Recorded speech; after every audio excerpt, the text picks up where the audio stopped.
তুলসী মেলা কয় প্যাচ পড়ার নিয়ম? ওরে বাবা রে বাবা, এই নিয়ম টিয়ম কারা বেশি জানতে চায় জানেন?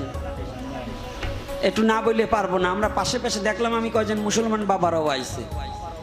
এই গত রমজানে এক ঘটনা ঘটছে। এক হিন্দু ভদ্রলোক একটু রাস্তার পাশে যাই আড়ালে লোকালয়ের বাইরে যাই বিড়ি টানতেছে, মানে ছোটবেলার অভ্যাস তো ত্যাগ করতে পারেনি, একটু বিড়ি খাচ্ছে। তো এক কর্তা যাইয়ে একেবারে জম্বের গরম, হেই চালালের বেটা চালাল, রমজান দিনে তুই বিড়ি তো রাখছিস। গরম দেশে এমন গরম, মানে বিটাতে একেবারে কাপড় চুপড় নষ্ট করে দেওয়ারই কায়দা। কারণ বাংলাদেশে তো বোঝেন যে একটু নরম তারে দেয় গরম, তার অবস্থাটা বোঝেন, আরো ছাড়াও। কর্তা তো দূরতে ওই করে গেছে, একটু পরেই দেখা গেল ওই কর্তা ওই হোটেলের ভিতর ঢুকছে।